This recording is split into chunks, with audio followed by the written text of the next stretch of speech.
Bom, pessoal, tivemos um problema técnico aqui no final da parte 9, no qual a gente estava falando das etapas do mapa de risco, né, no qual a CIPA tem que constituir uma equipe para a elaboração do mapa, né, de risco, que isso envolve os trabalhadores, a qual estão presentes naquele ambiente de trabalho, como encarregados, chefes de setores, enfim, todos os profissionais envolvidos. É bom estar presente dentro dessa equipe para poder elaborar esse mapa de risco. Indicar claramente o número de funcionários expostos por cada agente agressor identificado, discriminar claramente os riscos identificados em cada área em um relatório, encaminhar ao relatório para a chefia maior da unidade e manter uma cópia no arquivo da CIPA, afixar o mapa de risco no setor inspecionado em local visível para todos os empregados, para que todo mundo possa ver quais são os riscos existentes naquele ambiente de trabalho. O mapa deve ser revisado e refeito a cada situação eliminada ou minimizada, ou a cada novo risco surgido nesse ambiente de trabalho, né? Característica para a elaboração do mapa de risco: observação e percepção, criatividade e visão global de toda a situação naquele ambiente de trabalho, objetividade e poder de síntese, capacidade de comunicação, educação e descrição, bom senso, capacidade de organização, respectividade à segurança, persistência e simpatia, né? Não adianta você chegar no ambiente de trabalho e tá com uma certa ignorância com os demais trabalhadores, eles nunca vão te ajudar, né, a elaborar esse mapa de risco da melhor forma possível. Os cipeiros devem conhecer as normas e procedimentos de trabalho, né, dentro da empresa, as instalações prediais, ou seja, todos os ambientes dentro da empresa. A CIPA tem que ter conhecimento para poder fazer um mapa de risco.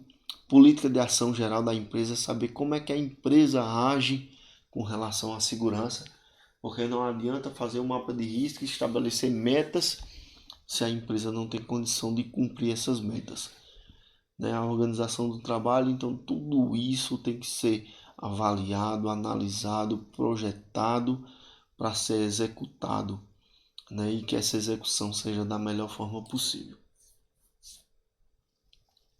Estudo do ambiente e condição, né, de trabalho. Aí podemos ver alguns documentos que são fundamentais para fazer esse levantamento, que é o PPRA, né, que é o Programa de Prevenção de Riscos Ambientais, o PCMSO, que é o Programa de Controle Médico de Saúde Ocupacional, ou seja, dentro do risco que foi levantado, existe um exame específico para ser realizado por conta desse risco.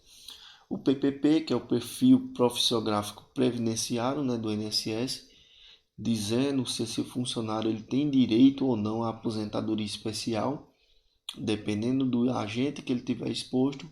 Então ele pode se aposentar mais cedo, porque o risco que está envolvido no seu ambiente de trabalho pode gerar, né, um dano à saúde. Então por isso ele tem que se aposentar mais rápido. E o crescimento da empresa. Então isso tudo é um quebra-cabeça que é montado para ser feito da melhor forma possível. PPRA e sua estrutura, né? Antecipação, PPRA, ele faz um planejamento anual de metas, prioridades e cronograma e prazo. Então é importante que o designado, o ICPeiro, tenha conhecimento desse documento dentro da empresa. Avaliação, estratégia e metodologia, contendo registro, manutenção e divulgação dos dados. Controle de riscos ambientais, periodicidade e forma de avaliação, mínimo uma avaliação por ano. O PPRA pode se dividir em duas partes para ser elaborado: o estudo qualitativo, onde é feito o documento base, ou seja, você qualifica o risco que os funcionários estão expostos. Então você diz que ele está exposto a um determinado risco de acordo com o levantamento e as análises no ambiente de trabalho. Como também existe o estudo quantitativo, por exemplo, ruído. Eu preciso saber quantos decibéis o trabalhador está exposto. Sabemos que a NR15 diz que a partir de 85 decibéis, numa jornada de 8 horas, passou disso, o funcionário ele já pode ter problemas auditivos. Então, tem que ser feita essa análise quantitativa para saber se esse nível de ruído está dentro do limite de tolerância ou não, né, daquele agente, caso ele tenha limite de tolerância. Porque nem todos os agentes químicos ou até mesmo ruído existe um limite de tolerância, né? Alguns que existem, então tem que ser feito essa análise quantitativa para verificar se esse nível de tolerância foi ultrapassado ou não. Programas de controle médico de saúde ocupacional, né, que é o PSMSO, deve incluir, entre outros, a realização obrigatória dos seguintes exames médicos: o admissional, que é quando você entra na empresa; o periódico, dependendo da atividade, pode ser bienal, pode ser anual, bienal, semestral, tudo depende do médico que elabora esse documento.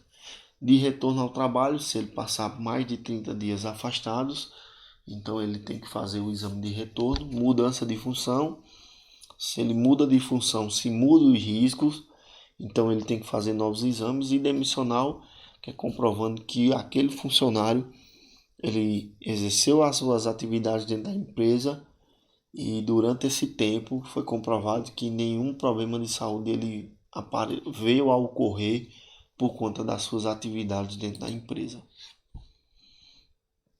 Com isso, gente, a gente termina aí esse treinamento, né, falando sobre CIPA. Espero que tenha aprendido aí, tenha repassado, né, um pouco do conhecimento que eu tenho nessa área. Temos mais outra parte, porém são treinamentos que já foram ministrados, que é prevenção a combate a incêndio. Outro treinamento que vai ser ministrado é o treinamento de primeiros socorros, que também está dentro desse treinamento da CIPA. Então esse conjunto de treinamentos vai fazer com que se conclua esse treinamento de CIPA, né, que é a Comissão Interna de Prevenção de Acidentes. E como foi dito lá desde o início, o maior objetivo do cipeiro é justamente prevenir, neutralizar, reduzir, né, o número de acidentes e principalmente as consequências desses acidentes. Porque se a equipe é bem treinada, se a equipe usa os seus equipamentos de proteção, se a empresa fornece equipamentos adequados, se a empresa age com medidas de proteção coletiva e administrativa, então o acidente pode acontecer? Pode, porém as suas consequências vão ser mínimas. E lembrando que CIPA é essa situação, é o objetivo maior, é a comissão interna para prevenir o acidente. O nome da CIPA já diz tudo, é prevenção de acidente. Valeu, gente, obrigado.